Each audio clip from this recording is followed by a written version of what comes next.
Bien, ahí empezó a grabar. Bueno, buenas tardes a todos. Bienvenidos al sexto Ateneo de este año de Palker.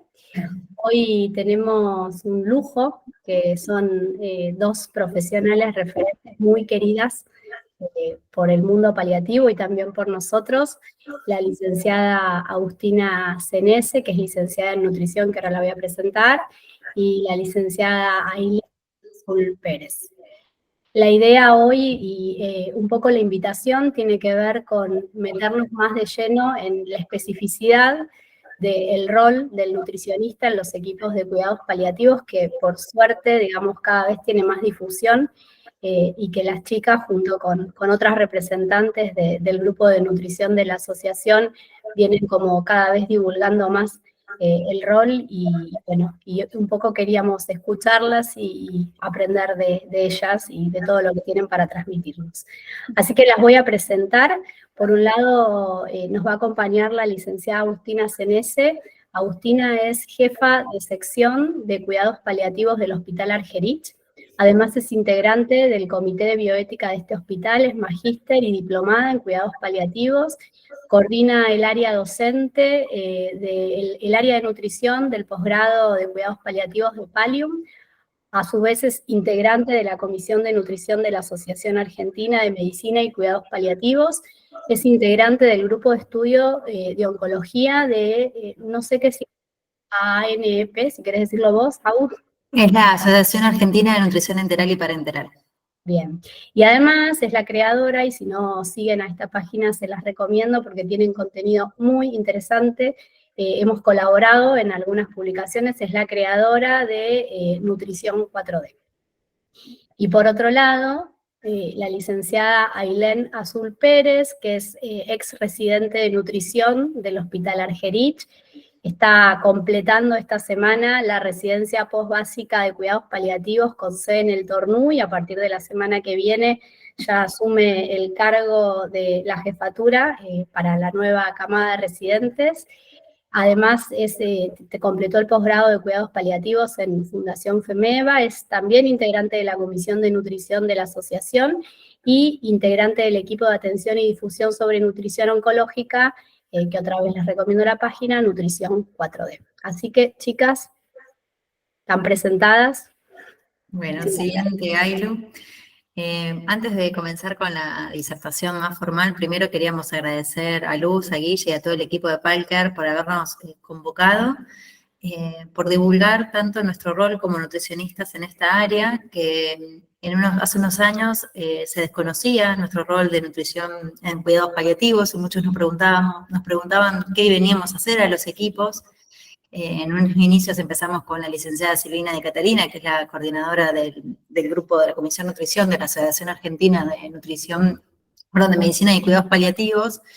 Y después de todos estos años, ver que nuestra disciplina está tan inmersa en varios hospitales, que hay tantos colegas haciendo cuidados paliativos activamente en todo el país, y también que se den estos espacios académicos y que haya tanta difusión y tanta y ganas de participar de las personas, porque lo hemos visto en estas semanas de que empezó la difusión de este Ateneo, que recibimos múltiples consultas por conectarse a este encuentro. La verdad que nos pone muy felices, y sabemos que es un camino que recién está empezando, que hay un largo trayecto por recorrer, y bueno, el objetivo de este Ateneo es compartir cuál es nuestro rol dentro de los equipos, qué conocimientos se pueden llevar cada uno de ustedes, que tal vez hagan cuidados paliativos en equipos que no cuentan con nutricionistas, y también difundir nuestro rol y convocar a más nutris en sus diferentes áreas de residencia. Por suerte tengo el agrado que me acompañe Ailén, que es una colega, amiga, que también está haciendo cuidados paliativos activamente. Y para empezar esta disertación, primero pensamos en compartir un breve recorrido teórico, ¿sí?, sobre la especificidad de nuestra disciplina en cuidados paliativos, y después compartirle un relato de un caso clínico y abrir ahí el espacio de preguntas y discusión y hacer un aprendizaje constructivo de este espacio. Para introducir nuestro rol en esta disciplina, muchos de ustedes ya deben conocer los modelos de atención en cuidados paliativos que fueron mutando a través del tiempo, donde en unos inicios había como una diferencia muy tajante y marcada entre el tratamiento potencialmente curativo de esa enfermedad crónica que atravesaba un paciente para luego dar paso a los cuidados paliativos.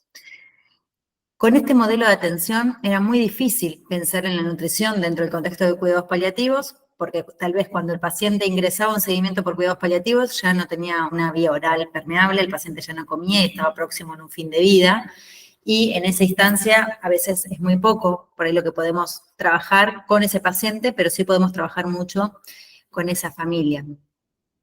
Con el correr del tiempo, por suerte, este modelo de atención fue cambiando y hoy en día tenemos el modelo integrado de los cuidados paliativos, donde los tratamientos curativos y paliativos coexisten desde el diagnóstico de ya sea una enfermedad oncológica o cualquier enfermedad crónica que amenace la vida de esa persona, y donde van a ir cambiando los objetivos terapéuticos desde nuestro rol profesional, específicamente en nutrición, ¿sí? Donde vamos a apuntar a diferentes objetivos terapéuticos según avance esta trayectoria de enfermedad, pero también el conocer al paciente y a su familia desde instancias tempranas también nos permite trabajar de manera anticipada, toma de decisiones con respecto al soporte nutricional, poder acompañar a esa familia en lo que es acompañar a su ser querido enfermo, cómo cuidar a través de la alimentación, y ya cuando ese paciente ingrese en un final de vida, cómo adaptar nuestras intervenciones por más que el paciente no pueda comer, ¿sí? Y ahí trabajaremos mucho con su familia.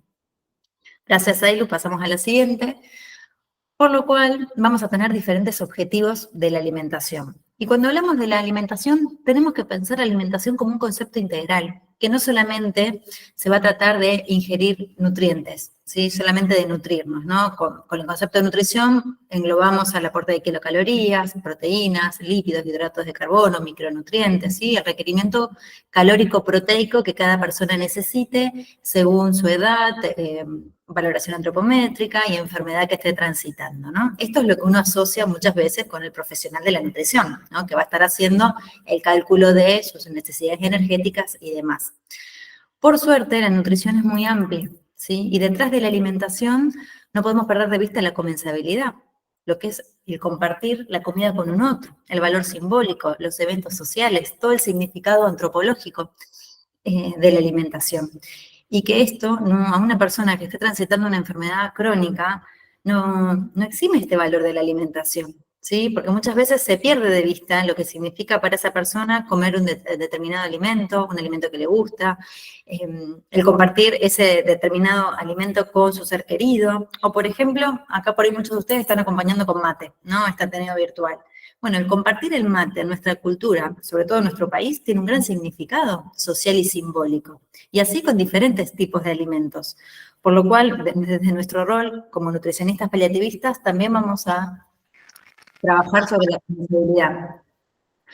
Otro valor y otro objetivo de la alimentación es el valor hedónico, ¿no? El placer, el disfrute, el poder planificar una comida favorita. Y también cultural. Acá seguramente haya personas de diferentes partes del país. No todos tenemos las mismas culturas, hábitos, horarios, gustos, acceso a alimentos. Y eso también nos define y nos identifica como personas, ¿sí? Son hábitos, rutinas, culturas.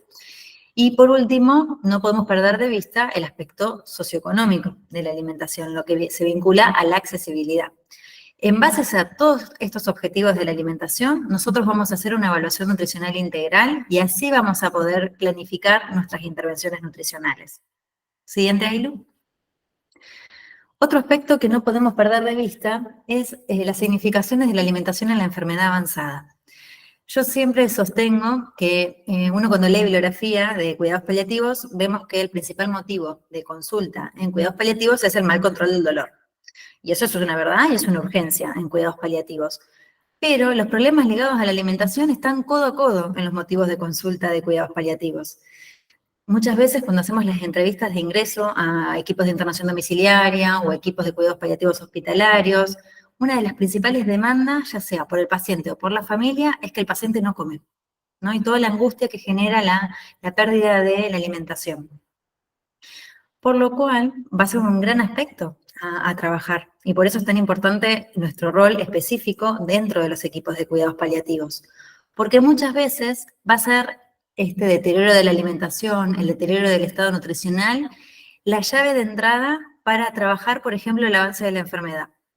Donde hay veces que hay unidades de tratamiento que son muy difíciles de ingresar, de poder abrir, ¿no? Comunicaciones de malas noticias difíciles, y a veces es a través de este deterioro del estado nutricional y de la alimentación que el paciente lo hace tan vívido, porque lo va sufriendo día a día, que puede ser una llave de entrada para trabajar estos temas. Y en relación a las significaciones de la alimentación, la primera significación es el cuidar, ¿sí? La familia cuida con lo que tiene al alcance, y lo que más tiene al alcance es la alimentación. Recuerden, tal vez si alguno de ustedes transitó algún momento de enfermedad en el trayecto de su vida. Siempre que nos acompaña nos ofrece una taza de té, un plato de sopa, cualquier alimento que a nosotros nos guste como una forma de mimarnos y cuidarnos. Ahora, muchas veces la familia, con tal de cuidar a su ser querido, termina haciéndolo de una manera desproporcionada, ¿no? O se terminan dando situaciones de conflicto familiar ligadas a la alimentación.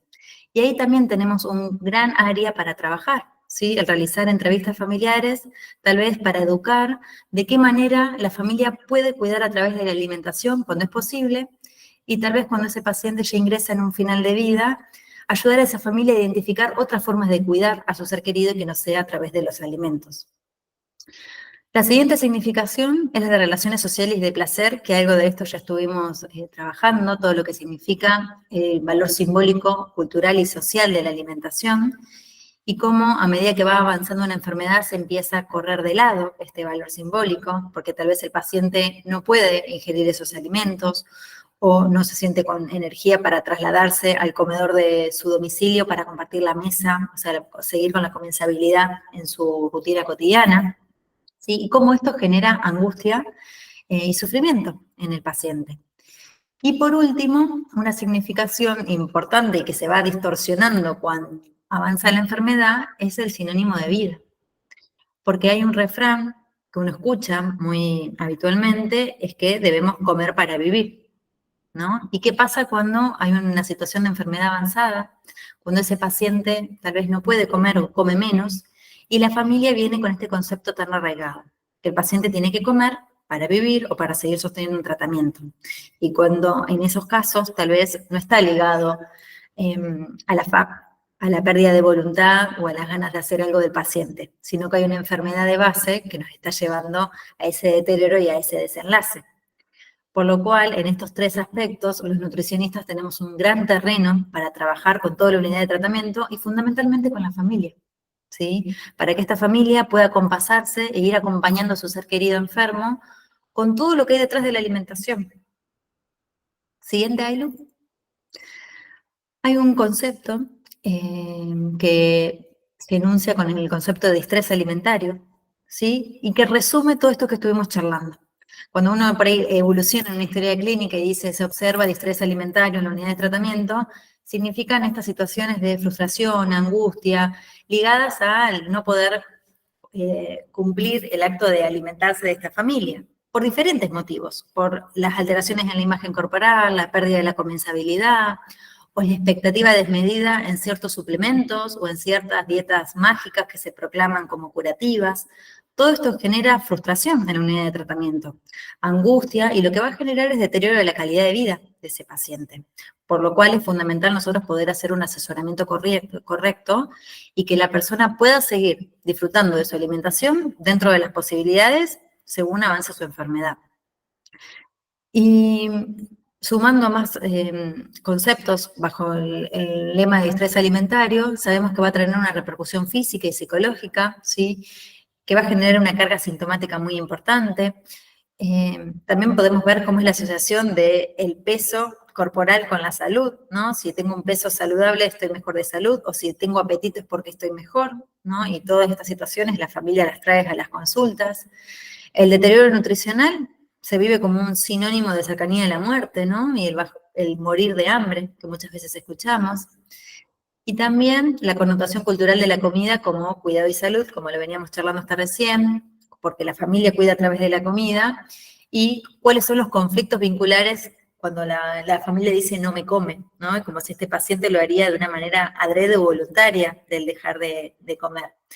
Va a ser muy importante poder validar estas situaciones en las entrevistas, ¿sí? Donde uno le puede decir al paciente, entiendo qué sentís, entiendo todos los síntomas que vaya refiriendo o sintiendo, y también validar estas emociones que trae la familia, ¿sí? Y en base a eso pensar en conjunto estrategias de intervención con el paciente y con la familia, aunando criterios también y expectativas sobre todo. Entonces, ¿qué podemos hacer? Gracias, Ailu, por pasar. Hacer énfasis en que la pérdida de interés por la comida es un hecho natural, la imposibilidad física es una imposibilidad física y no depende del deseo. Más adelante vamos a explicar cuál es la fisiopatología de la caquexia y sobre todo la caquexia refractaria y cómo esto afecta en el apetito y en el deterioro del estado nutricional. Y muchas veces, por más que el paciente le ponga toda la buena voluntad, incluso en que implementemos un soporte nutricional, no vamos a poder revertir ese cuadro. Y sobre todo validar la angustia y las emociones que van a transitar ese paciente y esa familia. Siguiente, Ailu. Por lo cual, vieron que hoy mostrábamos el modelo integral de cuidados paliativos, donde comentábamos que las intervenciones nutricionales van a ir cambiando y los objetivos terapéuticos van a ir cambiando según avance la enfermedad. No van a ser los mismos objetivos que nos vamos a plantear en un diagnóstico reciente de una enfermedad avanzada, y versus un paciente que hizo un tratamiento, que hay residuo de enfermedad, que ese tratamiento la enfermedad es refractaria a los tratamientos y que va a estar ingresando en un final de vida, los objetivos nutricionales van a ser otros. Entonces, ¿qué nos vamos a plantear en una instancia de cuidados paliativos tempranos? Fundamentalmente, prevenir la desnutrición mientras sea posible y actuar sobre el pronóstico o la evolución de la propia enfermedad de cada sujeto, donde vamos a evaluar el estado nutricional de esa persona, vamos a evaluar la necesidad de implementar un soporte nutricional y cuál va a ser la vía de acceso a ese soporte nutricional. Cuando hablamos de vía de acceso, no solamente si es a nivel de una sonda nasogástrica, si es a nivel de una gastrostomía o estamos pensando en una nutrición parenteral, sino también en cómo este paciente va a acceder al soporte nutricional, porque sabemos que el soporte nutricional es caro para muchas personas, no todas las personas cuentan con cobertura de salud, y eso es algo que uno como nutricionista también va a evaluar, ¿sí? Si implementamos una estrategia de intervención, también tenemos que pensar de qué manera esa persona va a acceder. Después vamos a hacer también el monitoreo, el seguimiento de este soporte nutricional incorporado. Vamos a hacer una evaluación antropométrica y funcional. Y nunca vamos a perder de vista el disfrute asociado a la alimentación, por lo cual no va a haber alimentos prohibidos. Vamos a equilibrar y negociar, ¿no? ¿Qué restricción es necesaria? ¿Cuál otra se puede flexibilizar más? Y eso también lo vamos a ir adecuando según avance la enfermedad. Luego, en una instancia de cuidados paliativos avanzados, acá nos planteamos como objetivo que el tratamiento nutricional no es capaz de revertir la caquexia y tampoco, en muchos casos, asegura el mantenimiento de un estado nutricional, ni tampoco va a modificar el pronóstico de la enfermedad. Por lo cual, nuestro principal área de intervención va a ser en el tratamiento sintomático, ¿sí? Ofreciendo pautas nutricionales e higiénico-dietéticas para intentar aminorar el síntoma que ese paciente vaya presentando. Vamos a trabajar fundamentalmente en el distrés alimentario, el trabajo con la familia y también nunca vamos a perder de vista las alteraciones en la imagen corporal porque van a generar mucha angustia y sufrimiento en el paciente y en su entorno significativo.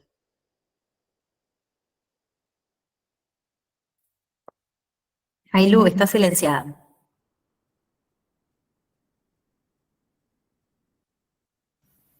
Bien. Disculpen. Bien. Bien, ahí se ve perfecto. ¿Se ve bien? Sí, perfecto. Bien. Para hablar de cuidados paliativos y alimentación y nutrición, no podemos dejar de lado un concepto que es muy importante, que es la caquexia. Y la caquexia no es la desnutrición en sí misma, ¿no? La desnutrición es una enfermedad y la caquexia es otra, o diagnóstico distinto. Y se caracteriza, aunque muchas veces se confundan, por la presencia de inflamación. Es decir, que tiene que haber una situación que genere una respuesta inflamatoria al estrés, ¿sí? Entonces, la caquexia la vamos a tener presente en situaciones de enfermedad, ¿bien? Esta inflamación lo que genera es una respuesta metabólica del cuerpo que se caracteriza por una disfunción mitocondrial, es decir, las células son menos eficientes produciendo energía, la insulinoresistencia, es decir, que la glucosa es menos eficiente entrando a la célula. Así que también ahí lo que tenemos es, no solo entra poca glucosa a la célula, sino que esa glucosa se utiliza mal para la fuente de energía del paciente. Después también nuestro cuerpo en sí mismo consigue mucho más fácil la energía de las proteínas del músculo que del tejido adiposo. Entonces lo que se va a producir es que ese músculo se va a empezar a deteriorar por la imposibilidad de usar la glucosa. Y a la vez no se van a producir más proteínas del músculo. ¿Por qué? Porque lo que prioriza el hígado en esta situación inflamatoria es la síntesis de proteína de fase aguda. ¿Sí? No se va a poner a sintetizar una proteína muscular, porque está totalmente respondiendo a esta situación de estrés que es la enfermedad crónica. Y una de las proteínas que no está dentro de este grupo de las proteínas de fase aguda es la albúmina. Por eso tenemos hipoalbuminemia y por eso la presencia de edemas, que no solo se producen en miembros superiores, miembros inferiores o la citis, sino que también lo que se está viendo es que se producen a nivel de la pared intestinal. Entonces lo que sucede es que hay mala absorción de nutrientes. Entonces el cuerpo del paciente no solo absorbe poco, sino que entra poco a la célula y destruye el músculo para poder formar energía. Esto, en una situación de inflamación persistente, como una enfermedad crónica, la realidad es que lo que va a generar es una refractariedad del soporte, porque ese soporte nutricional no se va a poder absorber, no se va a poder utilizar y no va a ser utilizado por lo que nos importa, que es el sostén de los músculos más importantes del cuerpo, que son el corazón y los músculos respiratorios. Entonces, es por esto que se habla de caquexia refractaria. Hay una imposibilidad del cuerpo de utilizar ese sustrato. Por más que nosotros quisiéramos darle 10.000 kilocalorías, que es bastante improbable que podamos, esas 10.000 kilocalorías no le van a generar ningún cambio versus 100, probablemente, a este tipo de pacientes. Otra cosa que nos planteamos en este contexto es algo que históricamente está asociado a la nutrición, ¿no? Que es el medir el peso corporal. Y la realidad es que lo que vemos en este tipo de pacientes, por ejemplo, en este estudio que fue hecho en pacientes con enfermedad oncológica en estadio 4, es que no importa qué índice de masa corporal tengamos, ¿sí? La relación del peso con la altura, no importa qué índice de masa corporal haya, la realidad es que la desnutrición calórico-proteica existe en los 3 tipos de estados, en personas con delgadez, en personas con peso adecuado y en personas con sobrepeso y obesidad. Y a su vez, el porcentaje de pérdida de peso está presente en todos e incluso es mayor en los pacientes que tienen sobrepeso y obesidad. Entonces, la realidad es que el peso corporal no es un parámetro que nos sirva a nivel de evaluar a ese paciente en ese momento. Pero si encima lo pensamos como cómo se relaciona este peso a su pronóstico, podemos ver en el mismo trabajo, en estas curvas de sobrevida, que ni el índice de masa corporal, ni el diagnóstico de desnutrición, ni el porcentaje de pérdida de peso o el grado de severidad de la desnutrición al diagnóstico tienen diferencias significativas en la mortalidad a 1 año de seguimiento. Entonces, la realidad es que muchas veces lo que puede suceder cuando nosotros pesamos al paciente es exponerlo a pesarse, a ver ese número, a ver ese cambio en el peso, al cual no podemos modificar por esta presencia de caquexia, y seguir sometiéndolo a la angustia de ver que ese número sigue bajando. Y como mencionaba Agus antes, tenemos muy estipulado en nuestra sociedad que el peso está asociado a la salud, y la imposibilidad de poder modificarlo genera esto, una angustia, un choque con la realidad, que realmente, sabiendo que el peso no es ningún parámetro, no cumpliría ningún factor para someter a los pacientes a esta situación. Sobre todo en enfermedades avanzadas. Es distinto cuando la enfermedad está en un periodo inicial y hay que tal vez pensar en algo más agresivo, entre muchas comillas, en relación al soporte. Relación al control de síntomas, que es otro de los pilares fundamentales, sabiendo que justamente no vamos a poder modificar mucho en estadios avanzados de la enfermedad. Bueno, el control de síntomas, lo que podemos hacer como gran herramienta de la nutrición es, en náuseas, evitar olores fuertes, que muchas veces los pacientes estos lo refieren, huelo la comida y ya solo con olerla me generan náuseas. También tener en cuenta las comidas de preferencia. Hay muchos pacientes, sobre todo los pacientes oncológicos, que tienen náuseas de origen más metabólico, es decir, por sustancias que produce el tumor o por efecto adverso de la quimio. Y que estas náuseas no van a responder a las medidas dietoterápicas habituales. Por ejemplo, por ahí un paciente tiene muchísimas ganas de comer unas papas fritas, ¿no? Y está repleto de grasas las papas fritas. y uno dice, bueno, en el estómago van a tardar muchísimo más en pasar al intestino y por lo tanto no se las doy porque va a aumentar las náuseas. Y por ahí no, en este paciente que sus náuseas son de otro origen, no por disminución del vaciamiento gástrico, la realidad es que probablemente pueda comer papas fritas y le genere mayor tolerancia que un pollo con puré. También favorecer las porciones chicas, que son más toleradas, los líquidos o preparaciones frías también suelen ser más favorecedores para disminuir las náuseas, y también siempre acompañarlo del tratamiento farmacológico, ¿sí? No quedarnos solo con dar pautas para las náuseas y los vómitos, sino también favorecer la ingesta lo máximo que se pueda, y para eso vamos a necesitar los fármacos. Por otra parte, la disgeusia, este cambio de sabor, esta sensación de gusto metálico que muchas veces refieren, ten en cuenta que hay algunas estrategias, por ejemplo, lo que es la capsaicina, que es el componente que genera que un ají o un jengibre sea picante, y el mentol de la menta o de los productos mentolados generan generalmente que las papilas gustativas como que barran un poco ese sabor amargo y permite la mejor tolerancia a otros alimentos. También evitar indicaciones basadas en la obligatoriedad. Hay muchos pacientes que, por ejemplo, no toleran la carne de vaca, ¿no? Que sienten gusto metálico con la carne de vaca. Y la realidad es que nosotros no comemos alimentos, comemos nutrientes. Entonces, no es necesario que sí o sí coma carne de vaca. Puede comer pollo, puede comer pescado, puede comer otro alimento que sea alto en proteínas, sin necesariamente encarnizarnos con que tiene que consumir ese alimento. Por otra parte, la higiene oral es recontra importante en la disgeusia, y acá agarrarnos de la mano de enfermería es recontra importante para la misma, ¿sí? Y también todo lo que son sabores frescos, ¿sí? O preparaciones frías suelen generar mejor tolerancia también. En relación a la constipación, tener en cuenta los opioides, sí o sí van a requerir uso de laxantes, sí, la dieta es insuficiente para el efecto que tienen los opioides sobre el tubo digestivo. Obviamente uno va a fomentar una dieta más rica en fibras, una dieta más rica en líquido, pero el uso de laxantes tiene que estar. Y también otra estrategia es el té de Zen, que se consigue en las dietéticas. La gente suele aceptarlo bastante bien, porque todas las personas que por ahí no quieren tomar tantos medicamentos o dicen ya estoy tomando mucho, esto al ser una preparación natural podría ser más aceptable para muchas personas, pero bueno, es una preparación bastante amarga también, así que no siempre va a generar tanta aceptabilidad, sobre todo si también le sumo los otros síntomas como la náusea y la disgeusia de la situación, ¿no?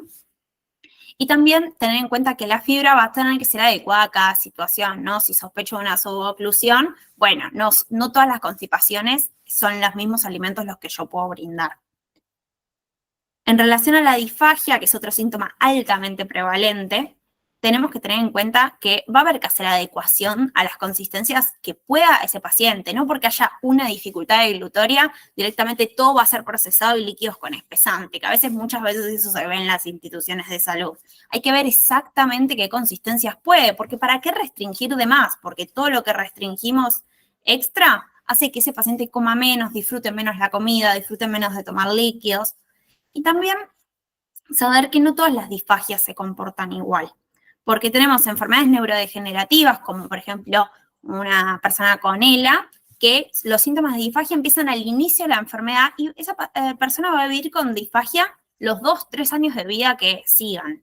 Mientras que en las enfermedades oncológicas, excepto que estén afectadas las zonas cercanas a la deglución, generalmente es más cercano al final de la vida la disfagia, ¿no? A la pérdida de la vía oral.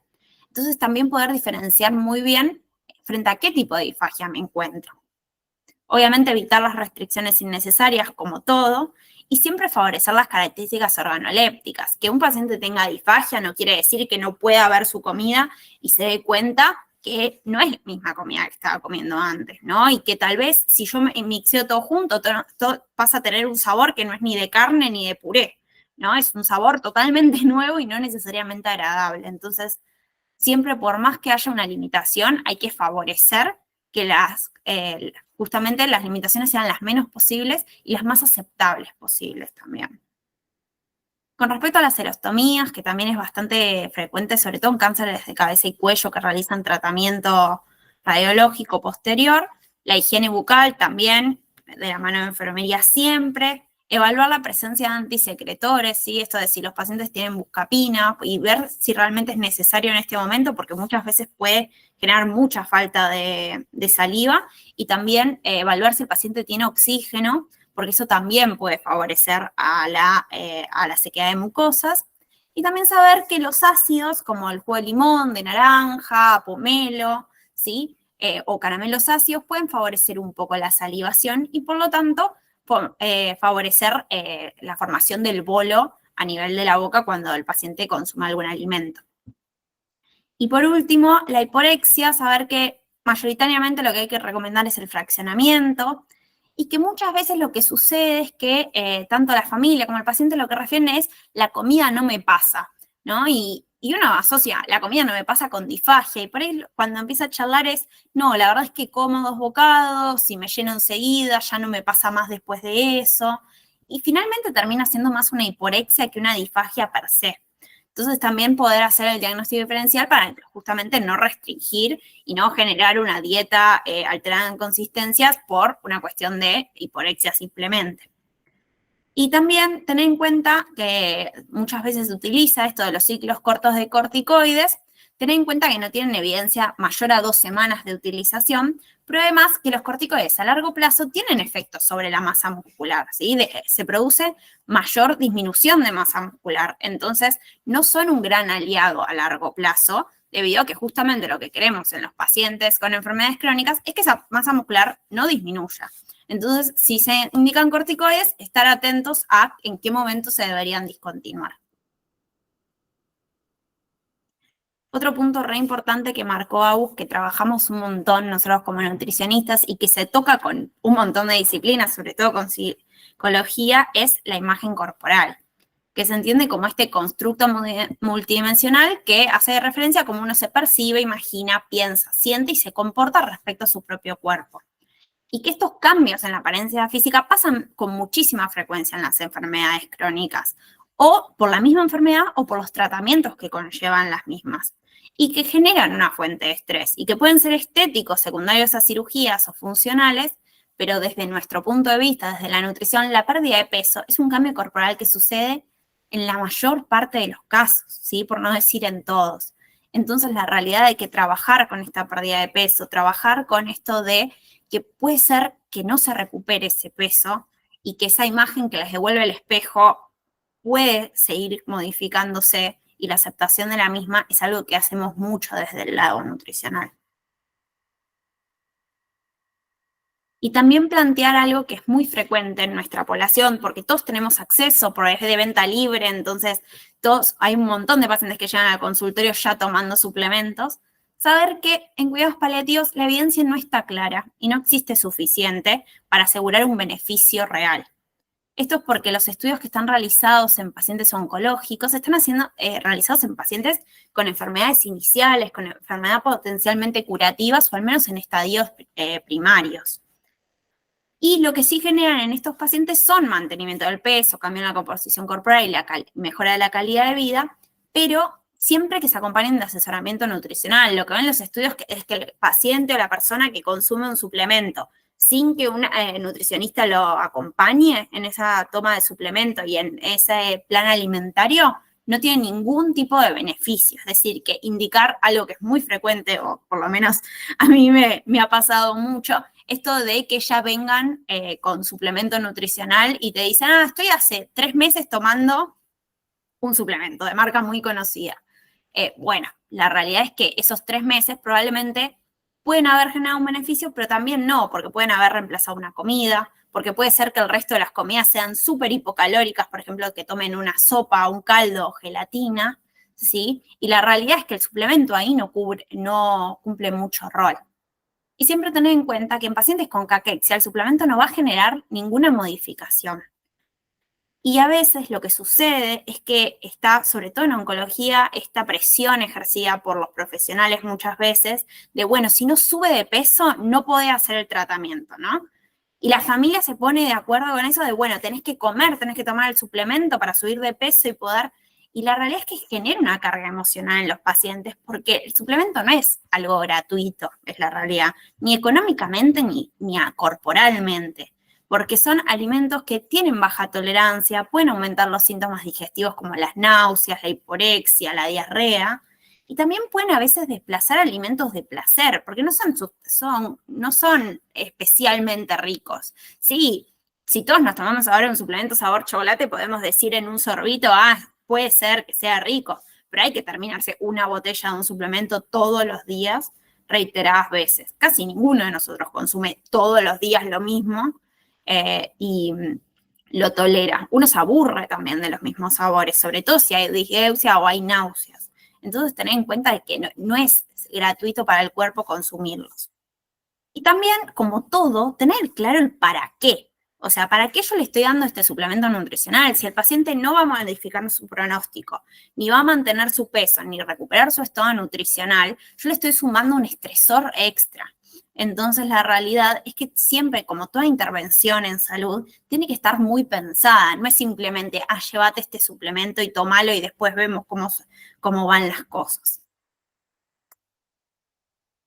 Y también un poco queríamos traer esto de no tanto pensar en qué paciente implementar o no soporte nutricional, enteral o parenteral, porque son situaciones muy individuales, hay que considerar cada caso en específico, sabiendo un montón de detalles del caso clínico, sino pensar un poco cómo la nutrición puede estar pensada dentro de la planificación compartida de la atención, ¿no? Que históricamente o en relación a las directivas anticipadas, uno siempre las piensa para favorecer la autonomía del paciente, en algunos pacientes, no en todos, para mejorar la sensación del control de la situación, evitar la toma de decisiones familiares que pueden generar estrés, cargas emocionales y a veces incumplimiento del deseo del propio paciente si no estaba expresado previamente. Pero generalmente se toma para medidas más típicas como es la ventilación, la realización de RCP, la donación de órganos, pero no es tan frecuente que se utilice para pensar en accesos de soporte nutricional. Y, por ejemplo, en enfermedades neurodegenerativas, como puede ser una esclerosis lateral amiotrófica, una demencia, son situaciones que van a suceder la pérdida de la vía oral, ¿no? Entonces, pensar realmente y charlar con ese paciente si ameritaría agregar un soporte nutricional, o en pacientes que, por ejemplo, tienen cáncer de laringe, pensar que cuando haga radioterapia y probablemente pierda la vía oral por la irritación y la inflamación de la zona. Entonces, tal vez hablar de antemano la posibilidad de realizar una gastrostomía, ¿no? Si es un paciente que está en un tratamiento activo y no esperar a que suceda la pérdida de la vía oral para charlar y tomar decisiones en el momento de crisis, que es algo que tal vez no está tan incorporado a la planificación compartida, pero que es el rol de la nutrición empezar a charlar un poquito de esto.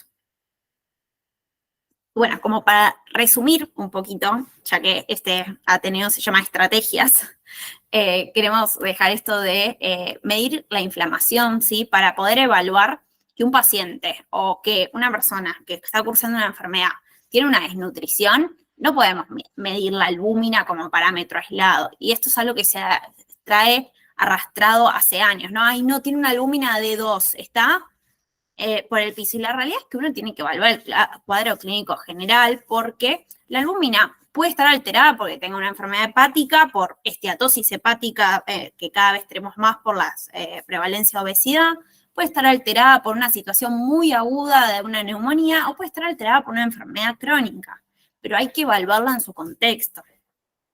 Después, tener en cuenta el control de síntomas y siempre no realizar restricciones innecesarias. En cuidados paliativos es muy frecuente esto de, bueno, sí dolor, tomar un rescate de morfina, sí náuseas, se lleva el Reliberan, sí está confundido, se lleva el haloperidol. Pero en nutrición la realidad es que yo no le puedo dar pautas para constipación y diarrea por las dudas que aparezcan, ¿no? Porque está tomando el opioide pero está haciendo quimio. Entonces le digo que consuma más frutas y verduras porque está tomando el opioide, pero si te aparece diarrea tenés que cambiar todo. Y la realidad es que el paciente y la familia se confunden. Entonces, ir dando las pautas de control de síntomas en relación a los alimentos conforme van apareciendo los síntomas, porque si no es muchísima información, lo que termina sucediendo es que no termina comiendo nada y la sensación es esta, tipo, puedo comer 3 alimentos y por ahí podría comer muchísimos más, generalmente pueden comer muchísimos más. Por otra parte, trabajar con el distrés alimentario, siempre validando la angustia de los cambios físicos y hablando también de esta impotencia física de poder llevarlo a cabo, ¿no? Que el paciente no es que no quiere, no puede. El soporte nutricional siempre se tiene que evaluar de forma individualizada y centrada con objetivos claros. No poner una sonda por poner, no poner una nutrición parenteral por poner, ni un suplemento oral, sino que tiene que ser muy planificado. Derivar, ¿sí? Si no se cuenta con un licenciado en nutrición en el equipo, derivar de forma temprana a otro profesional. Y siempre con el objetivo de hacer red, ¿sí? No mandarlos con una notita que diga interconsulta con nutrición, sino explicar el motivo de la derivación, la situación clínica actual, si pueden levantar el teléfono y llamar al otro profesional para contarle un poquito la situación, siempre es mejor el de palabra que el papelito. Y es esto, no, lamentablemente, cada vez hay más, pero lamentablemente no todos los equipos de paliativos cuentan con una nutricionista, pero empezar a hacer red con otros profesionales que se encuentran cerca nuestro que pueden atender estas demandas. Y obviamente, esto que planteábamos de empezar a contemplar las medidas nutricionales dentro de la planificación compartida de la atención como otra posibilidad de invasión sobre el cuerpo, ¿sí? Una sonda, una vía central, no son cosas gratuitas, ¿sí? Son una invasión sobre el propio cuerpo y no contemplarlas como, ay, bueno, no come, a los 2 días le pongo una sonda, que esto es algo que también hago, me ha pasado a mí como residente de nutrición de mi residencia básica, sino como tomarse el tiempo de pensar cada paciente y no solo simplemente no come, ponerle un acceso y listo. Bueno, y les quería mostrar un casito clínico como para charlar un poco entre todos. Ella es Emilia, tiene 67 años, tiene un diagnóstico de ELA que se realizó hace 1 año y medio, previo a que la conozcamos. Ella comenzó hace 1 año y medio con dificultad severa de la comunicación verbal, disfagia líquidos y sólidos, y hace 4 meses, debido a esta disfagia, por más que ella sostenía bastante de su vida oral, toma la decisión de realizarse una gastrostomía de alimentación precoz. Bien. Presenta también dependencia para todas las actividades de la vida diaria y pasa todo su tiempo en cama. Tiene una personalidad muy independiente, con mucha tendencia a la toma de decisiones autónomas. Trabaja de peluquera hasta el diagnóstico, así que para ella la imagen corporal era importantísima. Había imposibilidad de cuidados en domicilio porque la red de cuidados era muy escasa y un solo hijo que podía estar presente. La paciente presentaba altos montos de angustia, mucho enojo hacia las pérdidas funcionales y dilutorias, competente para la toma de decisiones, conocía su pronóstico y quería saber información. Y en nivel nutricional cubría el 90% de sus requerimientos por la gastrostomía y sostenía la dieta oral adaptada porque para ella la misma tenía un valor simbólico recontra presente. ¿Sí? Ella nos sorprendía, me acuerdo, la cantidad que comía. Una decía, bueno, pero ¿segura tenés hambre? Y decía, te sentía como, sí, ella quería seguir comiendo y disfrutando de la comida. De hecho, en la internación fue su cumpleaños y pensamos también esto de cómo llevarlo a cabo, ¿no? La torta de cumpleaños que podía consumir. Y también expresaba mucho enojo frente al planteo del equipo en un momento de la posibilidad de esa pérdida de la vía oral, ¿no? Porque ella decía, yo no tengo ningún problema, lo escribía en su comunicador, yo no tengo ningún problema, yo trago bien, y era como un por qué el equipo de salud no me lo cree esto, ¿no? Y por qué quieren que deje de comer.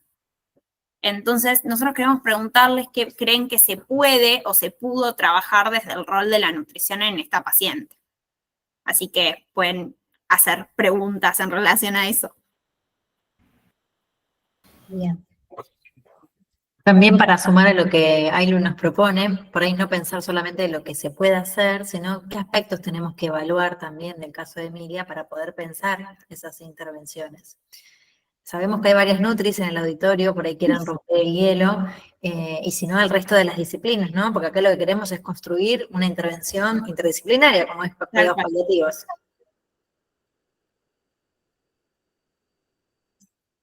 Si no se animan a hablar, pueden escribirlas y las vamos leyendo. Ahí alguien escribió, a ver. Luciana escribió, alimentos de su grado con consistencia modificada para evitar riesgos aspirativos.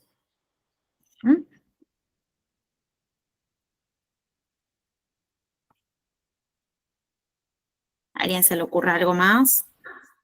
Ahí Lili Rodríguez escribe, me pregunto qué significa la alimentación y qué espera, se me fue el... De la comida, decía. Espera de la comida. Florencia Molina dice adaptar consistencia de los alimentos para que sea segura su ingesta. Bien.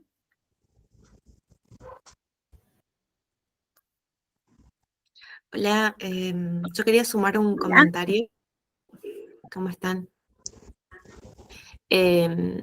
Algo que me quedó del enunciado por ahí que estaban comentando es esto de que es una persona independiente, con mucha toma de decisiones, y al final habla de como su enojo de que no la comprenden porque ella sí puede comer, ¿no? Y como que le quieren restringir esa vía, por decirlo de alguna manera. Más allá de las pienso que es súper importante en esta persona y en todos los casos, pero sobre todo en Emilia, que se sienta parte de esas decisiones que se van a tomar respecto de su alimentación, ¿no? Y no que sea una cosa impuesta de cómo ya no vas a poder comer más, porque claramente tiene que ver con su personalidad y esto de decidir sobre los siguientes pasos que se van a tomar.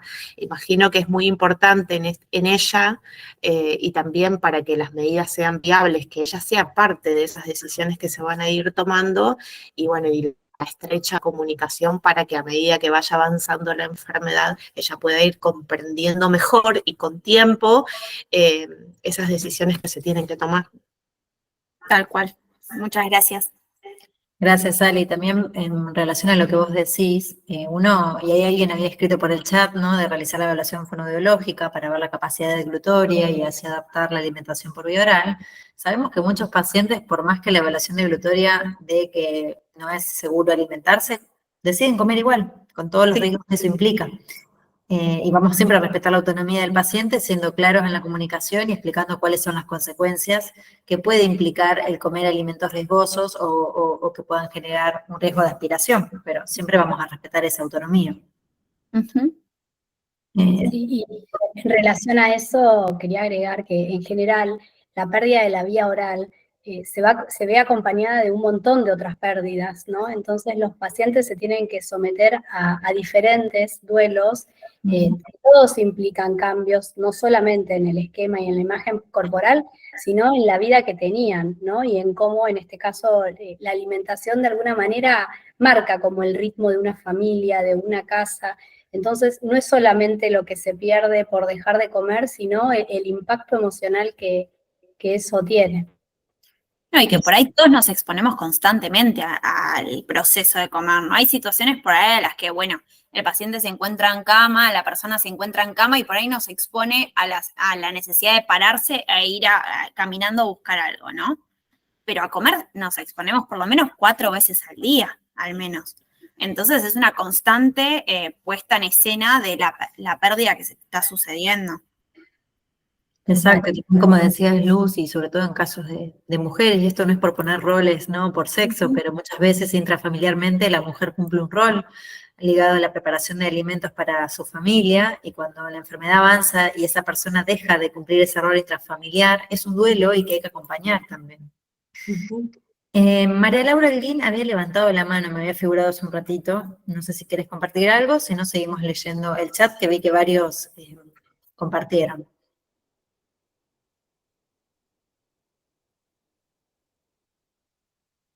Bueno, voy leyendo el chat porque creo, Ailu, que vos no lo ves. No.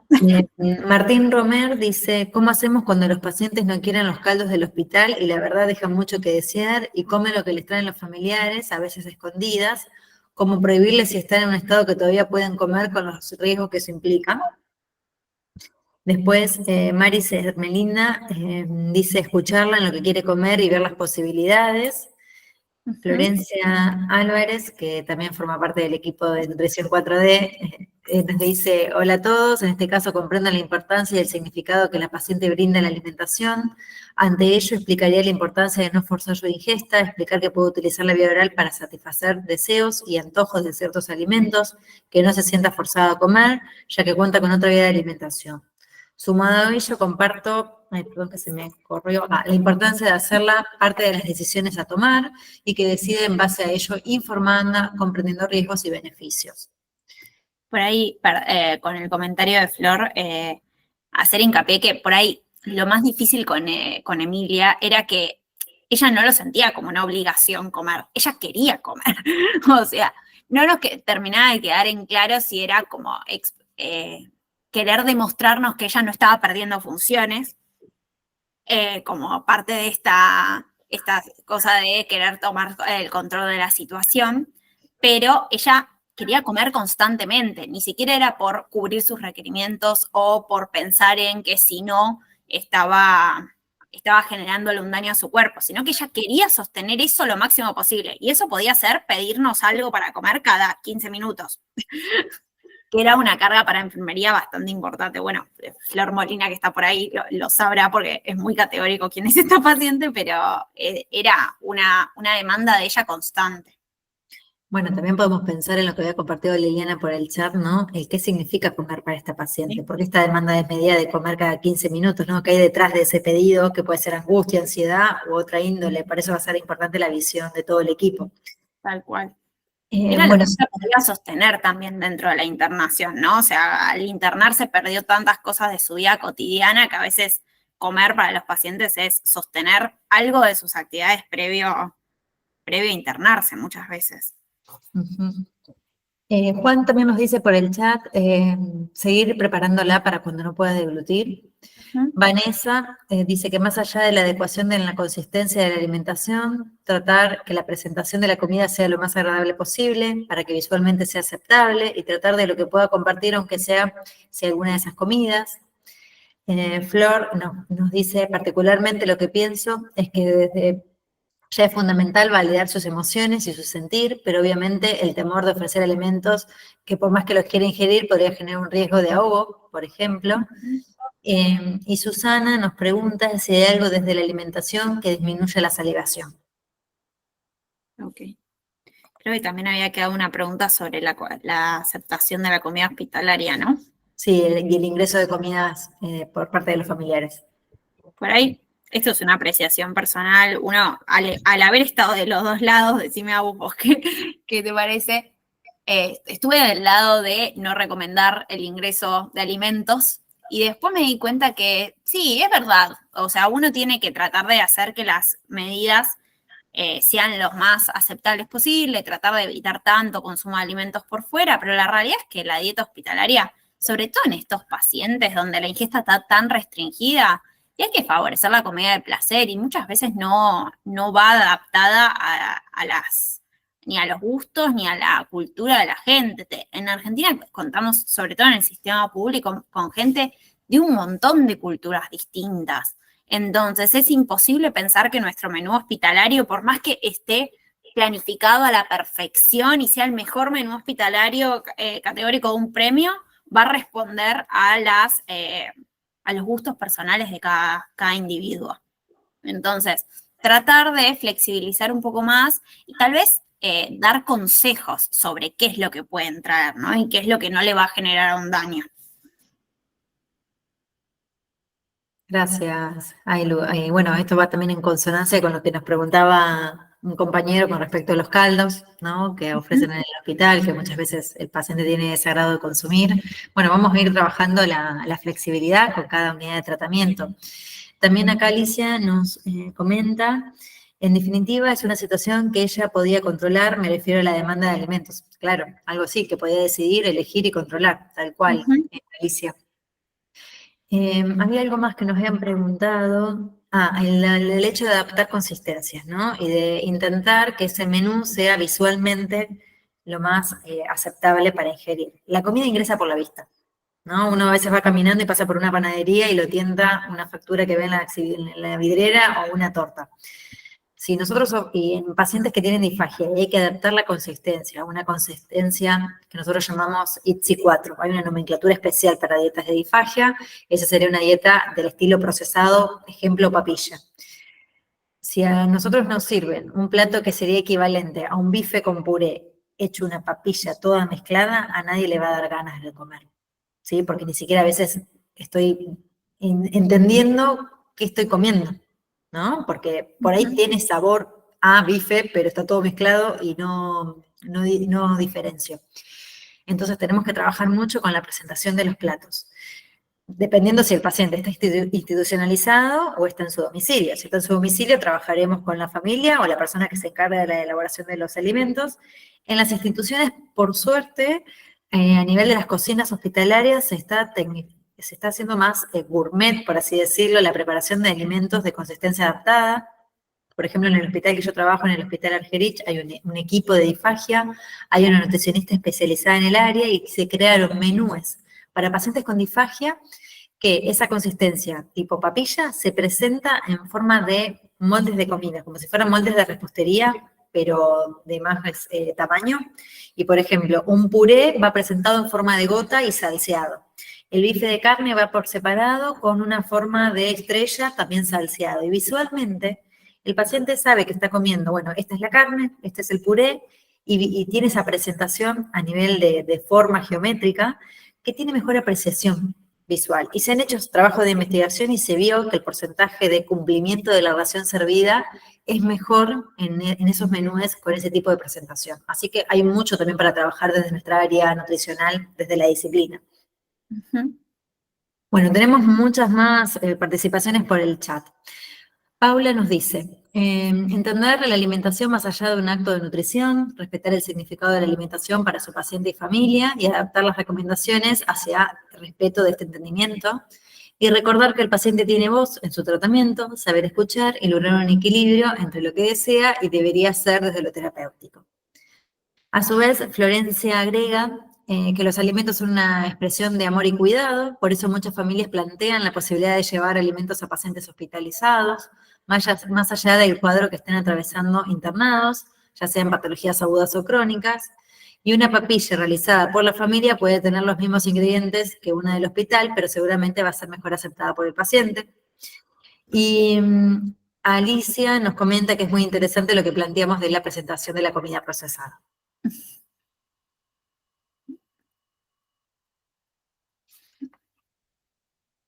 Más allá del caso de Emilia, ¿alguien que quiera hacernos alguna consulta de la parte que dimos teórica o quiera comentar alguna experiencia personal o tenemos este espacio abierto para compartir?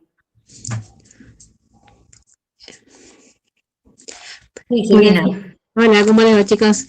Qué importante todo el tema que están tratando, porque aparte una de las cosas que ayuda también a los pacientes y a la familia es ir adecuando la cantidad de alimentos que van recibiendo en cuanto a la calidad, que esto que ustedes están comentando, porque a veces también la presentación del tamaño del plato y de la porción también influye desde lo visual y desde la aceptación del paciente, y también para la familia, porque el hecho a veces de darle, no por ahí las porciones que comía antes, la cantidad, en un plato grande, en ir disminuyendo los recipientes y la cantidad, pero la presentación tampoco que sea pongo el montón de puré o de la comida procesada, sino ponerla en pequeñas partes y como hacerlos partícipes también de que ellos están comiendo de acuerdo a lo que quieren, en la cantidad que quieren, y por ahí en varias veces la fraccionalización, ¿no? Esto que también a veces cuesta educar mucho a la familia, pero cuando lo van aprendiendo y lo van viendo, ayuda mucho a que puedan hacer una aceptación de la nueva situación, ¿no? No sé si en esto estoy equivocada en cuanto a lo que te planteo. No, Silvina, estás en lo correcto y es muy oportuno tu comentario. Siempre trabajamos, como vos decís, la comida ingresa por la vista. Entonces, en estos pacientes tenemos que adecuar el tamaño de las porciones, porque no va a ser lo mismo servir un plato lleno de comida, donde el paciente ya con el simple hecho de verlo se va a frustrar, porque va a ver que es imposible lograr cumplir esa porción. Entonces, es muy estratégico cambiar el tamaño de los platos. Encima vieron que están de moda los platos playos grandes, ¿no? Bien, sí. Eso, claro, más presión en el paciente para terminar la porción.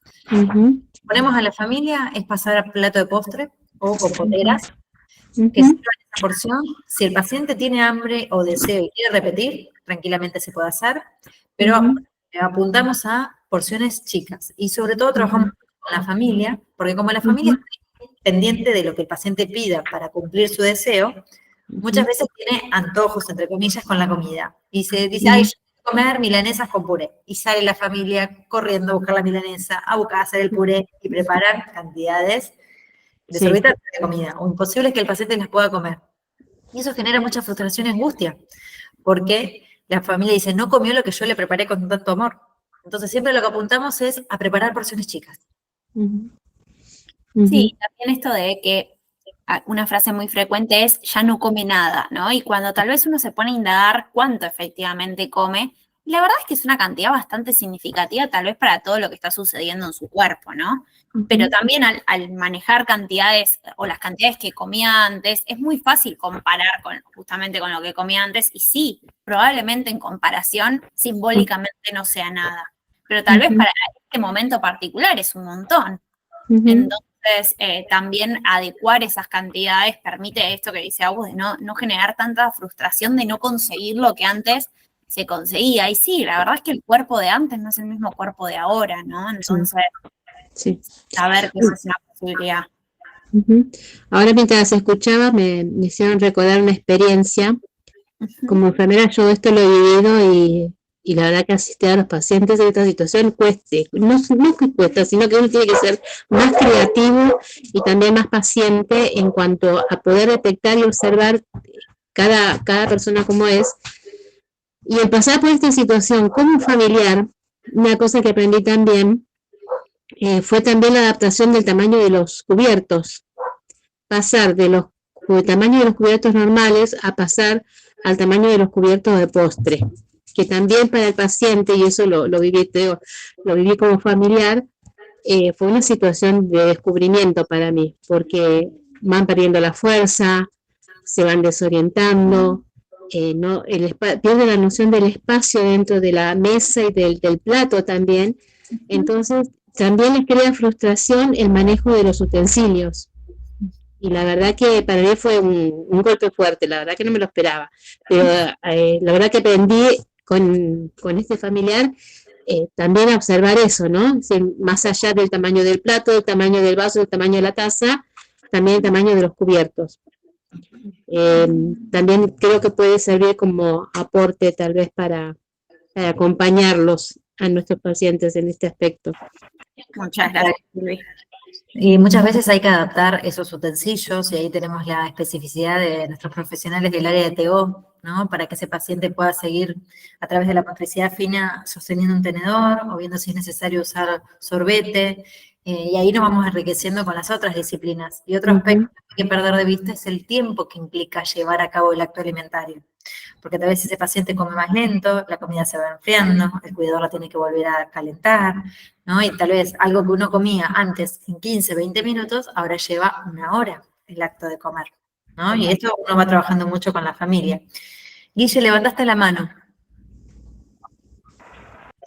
Sí, bueno, muy buena la presentación, felicitaciones, un placer escucharlas siempre. Y yo quería preguntarles, o quería en realidad que nos den a los no especialistas en nutrición y que vemos pacientes con necesidades paliativas y con presión familiar y con caquexia, ¿cuáles serían los parámetros que uno puede evaluar al pie de la cama que nos harían pensar en una caquexia secundaria para que dejemos de decir lo que habitualmente decimos o muchas veces decimos, que la comida no importa, no se tapa, quédese tranquilos que si no come no va a aumentar de peso, que a pesar que coman no va a aumentar de peso? O sea, ¿cuáles serían esas señales que nos hacen pensar que tal vez una prueba terapéutica con alimentación, con sonda, se justifica en un paciente particular, ¿no? En principio, como cosas así puntuales a evaluar, la situación de salud y clínica general del paciente, ¿sí? En qué situación está parado, si la enfermedad está en una enfermedad oncológica localizada o hay enfermedad a distancia, si está en un inicio de la enfermedad. Y después hoy en día lo único que está validado para la evaluación de la inflamación, para ver si, o sea, lo que plantea la refractariedad es si el paciente está inflamado o no. Si no está inflamado, no habría por qué que sucedan todos estos cambios metabólicos y no habría refractariedad. El único parámetro que hoy en día está validado con todas posibles falencias es la PCR en relación a la albúmina. Lo que pasa es que hay que evaluarla en un momento que el paciente no esté cursando ningún tipo de infección, que no haya tenido ningún proceso agudo, que estemos seguros que esa PCR no se va a ver influenciada por ningún tipo de intercurrencia. Entonces también hay que estar como muy atentos porque podemos hacer un falso diagnóstico de caquexia si medimos la PCR sin contemplar ninguna de estas cuestiones. Pero la realidad es que hoy en día el único parámetro que se encontró es como inflamatorio y validado es este. Todavía no se habla nada de eritrosedimentación ni de algún otro tipo de parámetros de laboratorio como interleuquinas, porque no son tan factibles utilizarlas en la práctica de todos. Y también, como dice Ailu, lo que nos va marcando el tiempo es la situación clínica del paciente y la situación frente a su enfermedad actual. Si ya la enfermedad está con recidiva de enfermedad a distancia o es refractaria a los tratamientos, bueno, el sistema digestivo y todo el cuadro de la caquexia se va a ir manifestando. A mí lo que me sirve mucho cuando trabajo con la familia, más allá de, ¿no?, uno enunciarle, ¿no?, que, bueno, que es esperable, que va a seguir perdiendo peso, que no va a recuperar, es poder explicarle en un lenguaje muy claro qué es la caquexia, qué está pasando en el cuerpo y cuáles son los síntomas que se van asociando, ¿no? Y ir parafraseándolo con lo que va vivenciando esa persona enferma, ¿no? Si es la situación de náuseas crónicas, la anorexia, la pérdida de grasa y masa muscular, los cambios en la fisonomía y en la imagen corporal. Entonces eso muchas veces ayuda a la familia a entender el cuadro y que puedan correr ¿no?, de punto principal la alimentación en esa instancia. Pero como dice Ailén, a veces es muy difícil darnos cuenta si estamos ante una presencia de caquexia refractaria o no. No, y que también en el momento, por ejemplo, pienso en un paciente que está en domicilio tal vez o en consultorio, es más sencillo evaluar estas cosas, pero en un paciente que ingresa por una intercurrencia aguda a la internación, a veces la intercurrencia es tan marcada que es muy difícil tomar cualquier decisión en relación a qué va a pasar con el paciente acá 2 semanas, por ejemplo. Y tal vez sucede que sortea esa intercurrencia y puede realizar un tratamiento y obviamente no es nada no se da dictamen de nada en ese sentido. Uno tiene que ir evaluando, bueno, hoy me parece por las situaciones que no se beneficiaría. Por ahí mañana cambia la indicación y saber que es una posibilidad y tal vez esto, bueno, creemos que hoy no sería lo ideal colocar una sonda. ¿Y se puede llegar a perder tiempo? Sí, es una realidad, pero es mejor eso que generar un daño sobre el cuerpo. Sí, y que muchas veces es más difícil retirar una medida que ya está instaurada que no iniciarla. En relación al soporte nutricional, por ahí desmitificar que acá no es blanco o negro. Soporte nutricional sí o soporte nutricional no. Hay un montón de grises en el medio que va de la mano también de la trayectoria de una enfermedad crónica. Entonces, los nutricionistas paliativistas tenemos que aprender a manejar esos grises, ¿no? Y bajo el criterio clínico profesional del nutricionista, poder entender si ese paciente se va a beneficiar o no del soporte, y obvio, sin perder de vista la voz del paciente. Tal cual. Bien, gracias. De nada. Y yo quería agregar a la tríada, ¿no? Hablando del trabajo con los pacientes y también con las familias paralelamente, porque a veces los pacientes, las familias tienen expectativas irrealistas y este interjuego entre, ¿no?, que me parece tan importante, entre no es que no quiere, sino que no puede, digo, agregaría como el eslabón más importante, que también es educar a los profesionales, porque a veces las expectativas irrealistas de las familias están muy sostenidas en todavía algunos discursos que se escuchan, en donde uno tiene que, como decían ustedes, tiene que comer para que pueda volver a retomar el tratamiento específico, y entonces ahí, digamos, a todo lo que le pasa se le suma la culpa al paciente por sentir que no está haciendo lo que debería hacer o lo que otros esperan. Entonces me parecía muy importante el trabajo también, educarnos a los profesionales, ¿no? Tal cual, y también que, por ejemplo, en pacientes con enfermedades oncológicas, ¿no? La palabra del oncólogo muchas veces es muy fuerte, entonces si el oncólogo dictamina que tiene que comer para seguir el tratamiento, y después hay que trabajar en la consulta con la licenciada o el licenciado en nutrición, en un sistema que generalmente se le da un peso muy importante a la palabra médica, es muy difícil después desarticular ese discurso. Entonces, también trabajar con otros profesionales es recontra importante. Luz, gracias.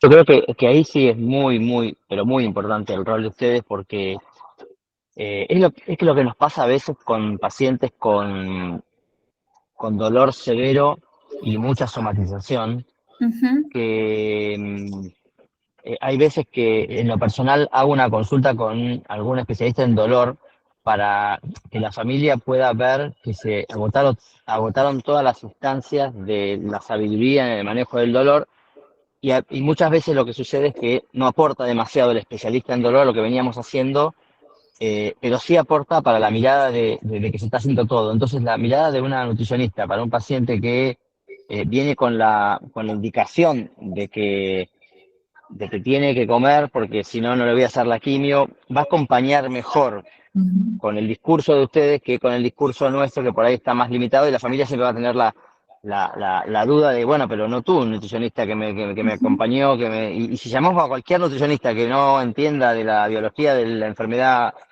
avanzada, también por ahí podemos caer en una situación que no ayuda. Así que ese rol es fundamental. Muchas veces es estratégico. A mí me pasa en el hospital que uno de los oncólogos, como saben que estoy dentro del equipo de paliativos, me hace las interconsultas y pone interconsulta, cuidados paliativos, nutrición. Entonces la familia reaccede a venir a cuidados paliativos porque viene como a nutrición además. Después hay que trabajar mucho, ¿no? En este contexto de consulta, quiénes somos, pero genera como el enganche también para adherir a cuidados paliativos, que por ahí sí no le mencionaría eso, no lo toman como demanda. Sí, aparte de la expectativa, ustedes pueden cambiar la expectativa con la sabiduría del conocimiento de todo lo que es la nutrición, la expectativa de comer más para ponerme bien y poder recibir la quimio, bueno, a seguir comiendo lo que me están enseñando que me puedo hacer bien, pero que tal vez no me permita hacer el tratamiento, pero es un acompañamiento muy diferente. Cierto. Sí, y la verdad que es una disciplina, esto es de lo personal, ¿no? Pero uno se da cuenta de todo lo que puede hacer y ayudar, que tal vez no es de una gran, o sea, sí debemos estar muy bien formados para poder trabajar en cuidados paliativos, pero a nivel de la complejidad de las intervenciones, ¿no? Tal vez no vamos a diseñar una nutrición parenteral magistral, que uno lo ve como más complejo. Acá vamos a trabajar con educación alimentaria, control de síntomas, aspectos emocionales ligados a la alimentación, pero son muy bien recibidos por las unidades de tratamiento y de mucho agradecimiento por haber ahondado en estos temas. Y el paciente te devuelve, por fin alguien que me entiende y me escuche y sabe lo que me pasa y puede adaptar esas pautas a sus realidades. Sí, la caquexia sigue. La pérdida de peso sigue y no se alimenta en realidad, o no, biológicamente no mejora, pero bueno, pero ese impacto positivo emocional y de lo que se puede hacer se agota. Sí. Igual está bueno esto que decís, Guille, porque es como validar a la familia, en general siempre la preocupación es de la familia, sobre todo. Bueno, vamos a hacer la consulta con un nutricionista, yo sé que para ustedes esto es importante, sería como es hacerle lugar a esa preocupación, y bueno, y ahí la derivación es un gran auxilio y una gran ayuda para destrabar a veces estas situaciones, ¿no? Y también como para cerrar, no sé si a ustedes les pasa, pero los pacientes en agradecimiento, ¿no? Por la consulta de cuidados paliativos, ¿qué nos traen? Comida, ¿no? Comida elaborada por sus propios medios, ¿no? Una torta que elaboraron ellos, la hizo el familiar. O sea, la comida es un todo para estas unidades, y también para nosotros, ¿no? Entonces, no perdamos de vista eso. Acá justo Alicia está diciendo el sentido antropológico y biográfico del sentido del acto de alimentar o alimentarse es muy atávico. Por eso el alto impacto y la importancia de las intervenciones de nuestra disciplina. Aylu, ¿querés pasar a la siguiente diapo de resumen? Muchos de estos temas ya los charlamos en conjunto. ¿Cuáles fueron las posibles intervenciones? Fue una paciente real que acompañó a Aylu. Sobre todo la adaptación de la consistencia y trabajar en la presentación de los menúes, ¿no? Donde se apuntó a evitar mixear todas las preparaciones juntas, que sea apetecible y atractivo visualmente. Pensar en conjunto la adaptación de las consistencias de esos alimentos preferidos, pedir la interconsulta con un fono para evaluar efectivamente consistencias seguras para la alimentación, el plan de la gastrostomía como planificación compartida de la atención, también reuniones familiares y con el mismo paciente para explicar cargas y beneficios de sostener la alimentación bioral, ajustar el soporte a los requerimientos, necesidades y síntomas. También trabajar sobre las pérdidas relacionadas a la enfermedad y sobre todo lo que implica la deglución. Ajustar expectativas, que estuvimos trabajando mucho, ¿no? La realidad y la expectativa, ¿no? Y acortar esta brecha en lo que es el soporte nutricional y la ingesta en relación a la situación clínica actual de la paciente. Y pensar en conjunto entre paciente, familia y equipo de salud hasta cuándo el soporte nutricional y también cómo ir adaptando el volumen del soporte nutricional. A veces no es tan tajante, bueno, hasta hoy alimentamos mediante soporte, mañana se suspende. A veces vamos adaptando los volúmenes a infundir y vamos acompañando a ese paciente y a esa familia. No, y que tal vez a veces es más fácil, es lo que decías antes, es más fácil poner que sacar el soporte nutricional, ¿no? Entonces, igual pensarlo como un momento que va a haber que charlarlo, ¿no? Porque indefectiblemente ese soporte eventualmente se va a terminar. Entonces, empezar a charlarlo de hasta dónde ellos creen que sería necesario, hasta dónde el equipo lo considera, e ir encontrando el punto intermedio, ¿no? Muy bien. Bueno, nuevamente muchas gracias. Les dejamos nuestros medios de contacto por si alguien tiene alguna duda o necesita algo puntual. Y nuevamente agradecemos a todo el equipo de Palker por esta convocatoria. Bueno, muchas gracias, chicas. Hay un montón de felicitaciones, no sé si las pudieron ir leyendo, pero bueno, ahora se quedan 2 minutitos y si quieren pueden leer el chat. Mensajes de agradecimiento, de felicitaciones por lo accesible que ha sido la presentación y sobre todo el material clínico. Y la verdad que celebro que cada vez el rol, las competencias, cuando ustedes pusieron las estrategias me encantó porque pusieron un abanico de intervenciones del nutricionista en el equipo de cuidados paliativos, incluso esto de empezar a incluirlo en lo que es la planificación compartida de la alimentación, que por lo menos yo de acá hoy me llevo un montón de estrategias y de lugares en donde puedo pensar el nutricionista, digamos, adentro del equipo, más de las que tenía, así que les agradezco un montón. Y las felicito, porque la verdad es que los nutricionistas en estos últimos años vienen haciendo un trabajo maravilloso, así que de verdad, felicitaciones a todos. Muchas gracias.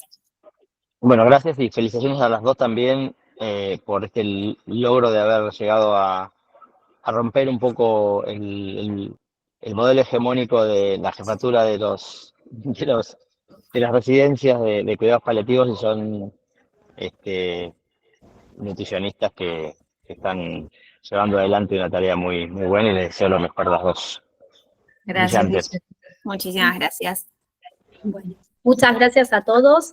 En septiembre no vamos a tener Ateneo porque vamos a estar en el Congreso, pero los esperamos en octubre. El Ateneo va a ser sobre espiritualidad y vamos a tener a un invitado internacional, así que ya les vamos a ir contando en un mes. Así que muchísimas gracias, gracias a Agus, gracias a Ailén y gracias a todos los que se conectaron hasta el final.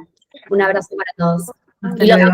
en el Abrazo. Congreso, esperamos en el Encuentro Argentino de Medicina y Cuidados Paliativos. Del 26 al 28, ayúdame Agus, que vos sos la presidenta del Comité Científico de septiembre. Del jueves 26 al sábado 28 en la ciudad de Tandil. En la ciudad de Tandil. Todavía creo que hay descuentos promocionales, se pueden meter en la página de la Asociación Argentina de Medicina y Cuidados Paliativos, ahí tienen toda la información de cómo inscribirse, va a estar Palker, va a estar Nutrición 4D, y va a haber un montón de invitados y ponentes internacionales por streaming y nacionales muy, muy importantes. Así que espero que nos veamos todos allá. Un abrazo.